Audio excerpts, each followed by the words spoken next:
Cá estamos nós de novo, mais um programa A Minha Caminhada. E hoje vamos até Luxemburgo, ou com outras palavras, o Luxemburgo chegou aqui mesmo. Então, estamos aqui com o pastor David. Olá, Bispo. Tudo bem? Tudo bem, obrigado. Fiz boa viagem? Fiz muito boa viagem, obrigado. Ainda bem.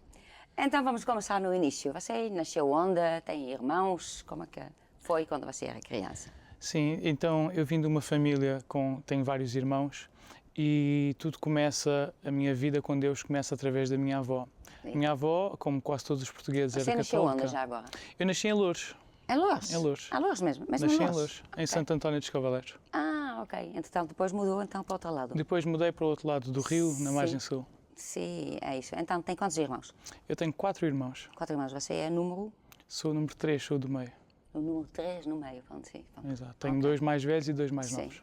Então, lá em casa, fazia-se alguma coisa a Deus? Era católica, não era nada? Como é que era? É assim, eu ainda era muito pequeno quando a minha família ela se converteu. Eu praticamente já cresci na Igreja Maná, mas a minha família, ou seja, a minha avó, a minha mãe, eram católicos, como a maior parte dos portugueses, né? Ok. Então, a história que começa, na verdade, né, quando a sua avó se converteu, é isso, né? Sim. Começa com ela. Então, Exato. como foi isso? Então, a minha avó todos os dias ela ia trabalhar, ia no autocarro e nesse autocarro havia uma irmã que já era da igreja. E então essa irmã sempre ela pensava, ela sentia, vou falar com aquela senhora, mas ela, pronto, não ligava àquela voz e acabava por não falar.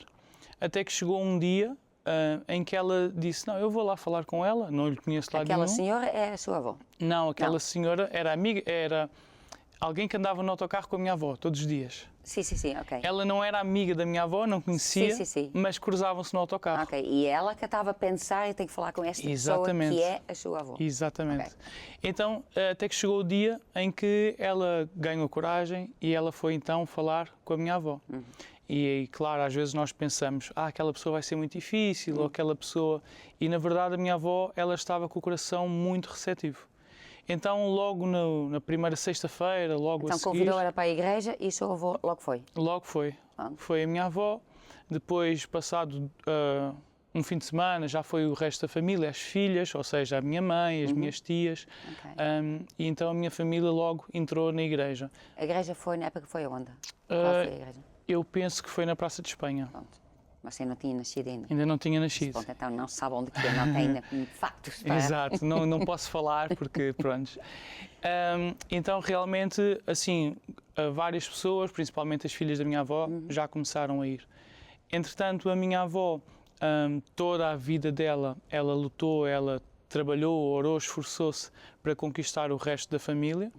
Então, também é muita preservação da parte dela, ou seja, ela não desistiu enquanto não salvasse todos os membros da família. E então... ela tinha quantos filhos? Ela tinha 4 filhos, creio eu. 4 filhas, na verdade. Então, foi uma luta de preservação, oração, e um por um ela foi ganhando toda a família, até ao ponto de hoje que toda a família é salva, até servem a Deus. E glória a Deus. Então, eu já começo, assim, bem pequenino na igreja, com 8 meses. Já comecei na igreja, andava por baixo das cadeiras. Então, os irmãos estavam na igreja, sentiam assim qualquer coisa, era eu, por baixo das cadeiras. Era lá na Praça da Espanha ou já era do Não, já era... Aliás, eu penso que eu também tive um pouco na Praça de Espanha, mas depois, quando eu fiz... Você não se lembra bem as cadeiras, quando eu estava assim pequenina? Não me lembro exatamente quais eram as cadeiras. Sim, pronto. Mas depois, com 5 anos, foi quando eu fui lá para o outro lado do rio, com a minha família. E aí já tenho mais algumas memórias, não é? Porque a pessoa, quando era tão pequenina, não tem muitas memórias. E então, eu tive esse privilégio de conhecer Deus, de crescer já com Deus. Não é bem assim que eu me converti, eu já cresci nesse meio. E às vezes nós estamos habituados a ouvir aquela história do antes de Jesus e depois de Jesus. E a minha história é um pouco diferente, porque Jesus sempre esteve na minha vida, mas houve um momento específico em que eu comecei a ter um relacionamento com Deus. Então, basicamente eu cresci na igreja, eu cresci a ir às reuniões. E a sua família, quer dizer, estava bem, estava com dificuldades ou estava tudo bem? Sim, a minha família, os problemas que tinham, as coisas foram-se resolvendo à medida que andámos na igreja. Claro que sempre passa-se alguns problemas, mas assim, tenho esse privilégio de ter uma família que andava com Deus e que as coisas funcionavam bem porque já viviam aquilo que se ensinava na igreja. Pronto, e depois chegou a um momento na minha vida que é aquele momento da adolescência. E eu creio que todos os jovens, mesmo que crescem na igreja, acho que todos passam por esse momento. Porque é quando nós começamos a poder ter escolhas. Uma coisa é eu ir à igreja porque me obrigam, outra coisa é eu escolher ir à igreja. Então, chegou um momento na minha vida, quando eu era adolescente, tinha mais ou menos 15 anos, 14, 15 anos, onde comecei a ter problemas na família. Prontos, problemas assim que afetaram o ambiente dentro de casa. E então, eu, para evitar estar em casa, para evitar estar no meio daqueles problemas, eu preferia estar na rua com os amigos, com os colegas da escola. E então, nesse momento, eu comecei-me, vou dizer, a desviar, mas não me desviei da igreja, porque eu nunca faltei a uma reunião, nunca faltei a um fim de semana, mas o meu coração começou-se a desviar. Então, eu lembro-me que nessa altura eu era como se tivesse duas faces. Eu tinha a face da semana, que era na escola, com os amigos, era um David, e depois o fim de semana, que era outro David, muito bem comportado, e na igreja. E eu lembro... Estava a fazer qualquer coisa na igreja ou não? Eu sempre ajudei em tudo, Bispo. Eu ajudava na igreja infantil, ajudava em tudo o que eu podia. E sempre gostei muito de servir. E às vezes, na igreja, as pessoas gostam de servir, gostam de fazer. Mas falta o relacionamento com Deus. Sim, então aceitava servir no fim de semana e durante a semana tinha uma outra vida. Exatamente, exatamente. Então tinha mais companhias, andava com pessoas com quem eu não devia, etc. Então, por conta desse ambiente em casa, eu comecei-me a relacionar mais com esse tipo de pessoas, comecei-me também aquela idade dos namoros, a pessoa quer namorar e tal, e então comecei-me a perder para o mundo, comecei-me a perder para o pecado. Foi devagarinho, na verdade? Foi devagarinho. Sim. Porquê? Pela sua sensação, quer dizer, estava bem. Exato. Na verdade, assim, eu não queria estar em casa, eu só me sentia bem ou na rua ou na igreja, e como a igreja é ao fim de semana, não é? A pessoa acaba por querer ficar na rua com os amigos e evitava ir para casa, ia para casa só mesmo à noite e evitava ao máximo. E claro, comecei-me a perder para o mundo, comecei-me a perder para o pecado. E as coisas foram andando, e foi coisa de meses, um ano, se calhar a chegar quase a 2 anos, em que eu me fui perdendo e perdendo, e eu já não sentia prazer em estar com Deus. Na igreja não deram conta disso? Quer dizer, a sua mãe não deu assim conta que estava assim... Quer dizer, porque eu penso que não, porque assim na igreja... toda certa. Exato, porque na igreja eu estava lá, e eu servia, e eu fazia, e não faltava a uma reunião. Mas a verdade é que o coração não estava lá. O coração não estava mais em Deus, estava no mundo. E então, com o passar do tempo, fui-me perdendo e o pecado foi crescendo na minha vida, até que chegou um momento em que eu estava... Bom, a Bíblia diz que o salário do pecado é a morte, não é? E eu estava com uma vida morta, ou seja... Todas as coisas que me traziam alegria, eu já não tinha. A minha família ela estava destruída, os meus amigos eram amigos de más influências, andava com pessoas e em caminhos que não agradam a Deus e que também não traziam alegria a mim. E foi uma coisa sutil, porque às vezes a pessoa é atraída pelo mundo, porque o mundo brilha, o mundo chama, mas depois, quando a pessoa tem Deus no coração, a pessoa já sabe o que é ter Deus, a pessoa, ela chega a um momento que ela diz, não valeu a pena. Não valeu a pena eu ter trocado Deus por estas coisas, trocado os amigos da igreja pelos amigos do mundo. Chega um momento na nossa vida que nós pomos na balança e dizemos, eu não sou feliz. Eu afastei-me de Deus, mas eu não sou feliz. E há um momento assim que marca muito a minha história, Bispa, que foi um dia onde nós íamos ter um ensaio de jovens, um teatro, qualquer coisa assim, num sábado à tarde. E então eu estava lá com uma namorada, assim à tarde, e estávamos assim a namorar na rua, e entretanto eu tinha o ensaio, e eu atrasei-me para o ensaio, porque estava com a namorada, né? E então eu lembro que fui muito atrasado para o ensaio, e normalmente eu não era assim, porque sempre que era hora de igreja, eu estava na igreja. Mesmo no meio dos amigos, os amigos nunca te acharam estranha que ia na igreja? Não. Sim, já sabia que ele tem esta coisa de ir. Sim, muitos não sabiam, alguns sabiam, mas não ligavam muito. E então nesse dia marcou-me muito porque eu lembro de chegar à porta da igreja, olhar o relógio. Pouco atrasado ou muito? Muito atrasado, 1 hora, cheguei 1 hora atrasado e eu lembro de chegar à porta da igreja, eu olho o relógio e eu penso, estou 1 hora atrasado. E depois eu pensei, foi uma escolha que eu fiz. Sim. Eu escolhi ficar mais tempo ali, eu escolhi chegar atrasado. E aquilo no meu coração doeu-me muito porque só aí eu comecei a perceber que eu estava a fazer escolhas. Sim. Às vezes nós faltamos... Estava a colocar outra coisa no lugar de Deus. É isso, Bispa, porque às vezes nós faltamos uma reunião e pensamos, não tem mal nenhum. Às vezes nós fazemos mais isto e mais aquilo e pensamos, não tem mal nenhum. Mas cada uma dessas vezes foi uma escolha, foi uma decisão. E naquele dia eu parei e eu pensei, eu escolhi isto, eu escolhi chegar atrasado. E então eu lembro que eu, estive no ensaio, não falei assim com ninguém, fiquei assim um bocadinho em baixo. E esse foi o início do bater à porta de Deus na minha vida. Deus ali começou a acordar-me. Quer dizer, nem foi ainda de repente. Não foi. Isso foi o início, porque quando a pessoa já está envolvida no pecado, quando a pessoa já está muito envolvida no mundo, as coisas não são de repente. E Deus ainda tinha um longo trabalho a fazer para mudar o meu coração, para mudar a minha vida. Então, eu nesse dia comecei a pensar, será que é mesmo isto que eu quero? Então, eu todos os dias eu orava a Deus, fazia um PDC religioso. Mesmo assim, quer dizer, mesmo assim, fim de semana ia na igreja, durante a semana estava na rua. Mesmo assim, todos os dias fazia o PDC? Todos os dias eu fazia o PDC, só que era um PDC religioso. É o Ave Maria da Maná. Ok, você sabia, pronto, tinha crescido assim, então isso é que se faz. Sim, eu sei que tenho que fazer, mas eu já não procurava sentir Deus, eu já não procurava a direção de Deus. Eu fazia porque, fazia parte da minha rotina, sabia que minimamente eu me arrependia, portanto eu falhava e eu arrependia, mas era um arrependimento leve, não era um arrependimento... Amanhã qualquer coisa acontece, já sei. Exato, eu arrependo-me hoje para daqui a nada fazer outra vez e depois volto-me a arrepender. Já sabia que ia fazer a mesma, ponto. Exato, então era um arrependimento muito leve.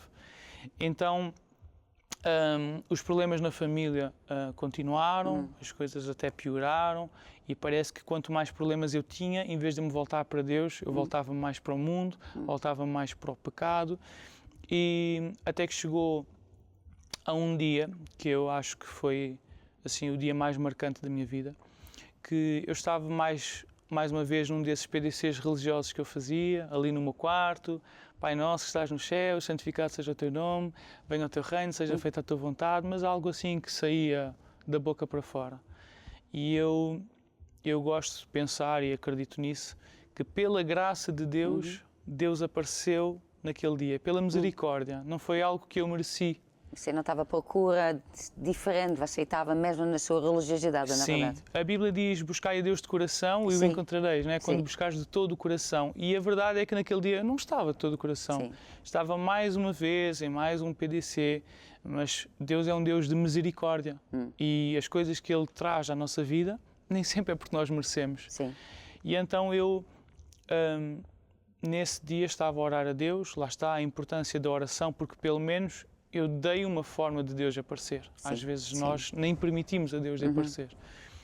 E então Deus me apareceu e é como quando nós estamos numa reunião na igreja e nós sentimos a presença de Deus. O mesmo tipo de presença era a presença de Deus, só que fazia tanto tempo que eu não sentia essa presença. Fazia tanto tempo que eu não sentia o perfume de Deus que eu fiquei fascinado. E eu disse... Que unção é esta, Deus? Como é que isto é possível? Como é que estás a aparecer na minha vida assim? Apesar de eu falhar tanto, apesar de eu errar todos os dias, eu não estou a levar o cristianismo a sério. Mas como é que estás a aparecer assim tão forte hoje na minha vida? E eu comecei uma conversa com Deus. E então Deus me disse assim, na verdade, tu habituaste-te à minha presença e é como alguém que se habitua a um perfume. A pessoa vai a uma perfumaria, compra um perfume, ela experimenta todos, ela compra o melhor. Mas passado um mês, ela já nem sente o cheiro daquele perfume. Já está um cheiro normal. Todo mundo sente, todo mundo vê. Mas a pessoa virou aquilo normal. E isto também é importante dizer, porque às vezes nós queremos sempre esse toque de Deus. Nós queremos que Deus sempre vá lá dar um abraço, que Deus vá lá sempre, mas nós temos que saber que Deus está presente na nossa vida, independentemente se estamos a sentir, se não estamos a sentir, nós temos que saber que Deus está lá connosco. Então esse foi o recado de Deus. Deus me disse assim: eu sempre estive contigo. Esta unção é a unção que eu sempre tive. Sempre estive assim do teu lado. Só que agora que tu te afastaste, agora que tu paraste de usar esse perfume, agora que tu paraste de sentir essa unção e agora eu te apareci, tu vês que esta unção, este perfume, este cheiro, é muito melhor que o cheiro do mundo, é muito melhor que o perfume do mundo. E então nesse dia eu me apercebi de o que é que adianta eu ter amigos que podem gostar ou não gostar de mim, pode ser uma amizade verdadeira ou não. O que é que adianta eu ter namoradas? O que é que adianta eu ter fama, eu ser visto na escola, admirado na escola? Se isso não é nada comparado com esta unção. Bispo, é como se naquele dia eu tivesse posto na balança o que é ter Deus na minha vida ou o que é ter todo o mundo. Sim. E naquele dia para mim era muito óbvio. Eu preferia Deus. Isto para mim era muito mais valioso que tudo isto. Então, nesse dia, eu lembro que chorei muito, fiquei ali horas na presença de Deus. Deus me falou várias coisas e naquele dia eu tomei uma decisão. Tinha quantos anos? Eu tinha por volta dos 16, por volta dos 16, 17 anos. E então eu tomei essa decisão. Não, é este o lado que eu quero. Eu quero voltar a ter Deus na minha vida. E então aí, Bispa, claro que eu não venci o pecado de um dia para o outro, mas aí eu comecei a buscar Deus todos os dias a sério. Então aí quando eu ia fazer o PDC, eu já ia dizer assim, não, eu vou ter um encontro com Deus, eu vou estar concentrado, eu quero Deus na minha vida, é isto que eu quero. E eu continuei a ir à igreja, como sempre eu ia à segunda-feira, à terça-feira, quer dizer, não ia sempre assim, normalmente só ia no fim de semana. É assim, Bispa, ia dependendo, mas nessa fase estava para mim mais claro do que nunca. Esta então, a partir desta fase, ia de outros dias. Praticamente eu não faltava um dia, porque segunda-feira era intercessão, terça-feira era reunião de origem dos problemas, quarta-feira grupo familiar, quinta-feira eu não era diácono, mas eu ia lá ajudar na igreja, nas limpezas, sexta-feira reunião, sábado era ensaios, domingo, portanto 7 dias por semana eu ia à igreja. Quer dizer, a vida mudou, a sua vida mudou, na verdade. Na verdade ela começou ali a mudar, começou ali a mudar. E eu entendia o seguinte, que era, quanto mais então, eu estava... Então aí, em vez de não queria estar em casa, em vez de estar na rua, este tempo todo, então ia todo para a igreja. Exato, eu queria era estar na igreja, eu queria era buscar a Deus, não por querer sentir a presença de Deus, mas porque eu sabia que era o certo, eu sabia que era isso que eu precisava. Eu precisava de ajuda para vencer o pecado. E Deus me ensinou muita coisa que eu nunca li na Bíblia, porque o Espírito Santo ele nos ensina coisas para além da Bíblia, não é? Sempre confirmando a Bíblia, não é? Claro. E então o Espírito Santo foi falando e ensinando muita coisa e eu cheguei a um momento que eu percebi, se eu quero vencer o pecado, eu tenho que estar do lado de Deus. O nosso coração sempre está cheio de algo, não é? E para eu tirar o pecado do meu coração, eu tenho que encher o meu coração com Deus. Então era isso que eu queria, esse era o meu desejo. Bispo, a partir daí eu virei um atleta espiritual. Então todos os dias eu queria orar mais um bocadinho, todos os dias eu queria estar um bocadinho mais na presença de Deus.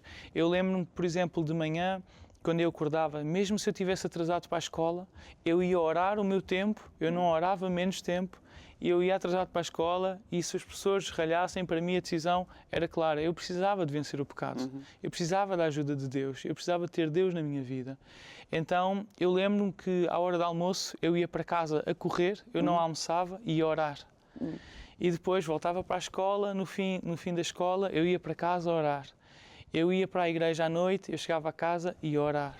E depois nos intervalos eu ouvia um CD, eu gostava muito de ouvir as repetições das reuniões, eu pegava a minha guitarra, pegava o meu piano, louvava a Deus.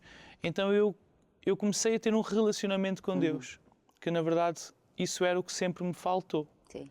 Uma coisa é a pessoa ir à igreja, ou até a pessoa ajudar. Tinha Jesus como o seu Salvador, mas não como o meu mas Senhor. não como o Senhor da sua vida. Exato. E então, a partir desse dia, eu comecei, dessa fase, vamos dizer assim, eu comecei a criar um relacionamento, uma história com Deus. Quantas vezes nós vamos à igreja e nos esquecemos da nossa história com Deus. Cada um de nós tem uma história com Deus. Então foi nesse momento que eu comecei a criar esse relacionamento com Deus, a gastar tempo com Deus. Então agora já não era só a igreja, agora era a igreja e Deus. E então eu comecei a orar cada vez mais e foi muito bonito, foi uma fase de transformação na minha vida porque Deus me ajudou. Eu deixava claro a Deus, Deus, se tu não me ajudares, eu não vou conseguir. Então ajuda-me, obriga-me. Então várias vezes Deus me obrigava a fazer coisas porque era isso que eu pedia a Deus. Eu lembro uma vez que eu estava na casa de banho, de manhã, a preparar-me e estava assim a orar em línguas e Deus me disse, ajoelha-te. E eu pensei, eu não vou ajoelhar. Está frio, isto é inverno, o chão da casa de banho é frio, vou-me ajoelhar porquê? E eu disse a Deus, não me vou ajoelhar, mas eu sempre orava a Deus, obriga-me a fazer o que tu queres. Então eu lembro que continuei assim a preparar-me, até que eu deixei cair alguma coisa no chão e caiu lá no fundo, debaixo do armário, lá no fundo. Então eu baixei-me, estiquei-me todo para agarrar a coisa que estava lá debaixo do armário e quando eu agarrei a coisa, aquela coisa que caiu, Deus disse-me assim, estás a ver como tu te dobraste? E aí, bispo, eu fiquei a chorar no chão porque eu sentia que Deus me estava, é como um pai, a dizer assim, tu queres vencer? Então eu vou-te ajudar. Sim. E eu dizia, pai, eu não consigo, pai, é difícil, eu ainda não sei gatinhar, eu ainda não sei andar. Mas Deus dizia, vem, eu vou-te ajudar, eu vou-te ajudar. Então, aos poucos e poucos, Deus me foi ajudando e ensinando. Depois, bispo, também, quanto mais eu tinha intimidade com Deus, quanto mais eu orava, quanto mais eu estava na igreja, mais Deus me falava, mais Deus me aparecia. Então chegou uma fase da minha vida em que Deus me falava muita coisa por visões. Deus me dava visões, porque quando a pessoa ela está assim fraca, às vezes ela precisa de, como o Tomé, ver para crer. E Jesus disse, olha, então põe aqui o teu dedo no buraco da minha mão. Então era o que Deus me fazia. Deus me mostrava as coisas de uma forma que eu não poderia ter dúvidas. Então eu me lembro assim de várias coisas que Deus me falou, que Deus me estava a ajudar a vencer o pecado, porque tudo isso, bispa, era porque eu queria melhorar. Eu queria vencer o pecado e eu sabia que eu precisava da ajuda de Deus. E eu sabia que não ia ser de um dia para o outro. Então eu lembro, por exemplo, uma vez que eu estava assim a andar na rua, a falar com Deus e estava um tempo muito nublado. Até que chega um momento que eu olho assim para o céu e as nuvens se abrem e está lá o sol. E eu me lembrei daquela música, as nuvens negras que encobrem a luz da vida, mas o sol está sempre lá. Sim. E então Deus me disse o quê? Que Ele sempre está lá, mas são os pecados que nós cometemos que trazem separação. E mesmo quando nós pecamos, Deus continua lá, à nossa espera. Às vezes nós pensamos, Deus está chateado comigo, Ele se afastou. Não, Ele está lá, à nossa espera. Só que os nossos pecados criaram uma muralha, um muro de separação entre nós e Deus. Então, bispo, a partir daí, eu fui tendo mais mensagens de Deus. Vou dizer assim, mensagens de Deus. Deus me foi falando mais e mais coisas. Até que chegou a um dia que Deus me falou, eu acho que foi assim a coisa mais importante de sempre, que era em relação à minha chamada. Eu sempre dizia para mim e para os outros que o que eu queria era servir a Deus. Eu estava já quase a terminar a escola. O que é que estava a estudar? Eu estava a estudar ciências e tecnologias e queria seguir informática. O meu plano era seguir informática, ir para a universidade, ser um engenheiro informático. Então chegou essa fase da minha vida que eu tinha de saber o que é que eu vou escolher para amanhã. Eu sempre dizia para mim e para os outros que o que eu queria era servir mais a Deus. Nos meus alvos, todos os anos quando eu escrevia, o alvo número 1 era eu quero servir mais a Deus. Mas, bispo, eu já servia à segunda-feira, à terça-feira, à quarta-feira, à quinta-feira, sexta, sábado e domingo. Sim. E eu pensei o seguinte, como é que eu oro a Deus? Oh Deus, eu te quero servir mais. Sim. Oh Deus, eu te quero servir mais. Mas agora vou tomar uma decisão de ir para uma faculdade. Sim. Eu pensei assim, na faculdade eu vou servir mais a Deus. Eu não vou servir mais a Deus. Sim. Porque eu não vou poder estar à segunda, sim, eu não vou poder estar à terça, eu não vou poder estar à sim, quarta, no máximo no domingo. É isso. E, entretanto, antes que nós continuamos, dá só uma palavrinha às pessoas que estão a assistir. Talvez estas jovens, ou assim, que já nasceram na igreja e que é tão importante que a pessoa tenha encontro mesmo com Deus. Sim, então, tu que és jovem, sempre nós ouvimos os mais velhos dizerem isto, não é? Eu já fui como tu. Mas a verdade é essa. Eu já fui como tu, eu já fui chamado pelo mundo, eu já fui atraído pelas coisas do mundo. Mas a verdade é esta. O mundo, ele pode chamar, ele pode brilhar, mas nada se compara a termos a presença de Deus na nossa vida. Então busca a Deus em oração, busca estar perto de Deus, nunca faltes à igreja, porque Deus ainda tem muita coisa para ti. Deus tem uma grande chamada para a tua vida. Muito obrigada. Já voltamos. Ainda não acabamos. Pronto.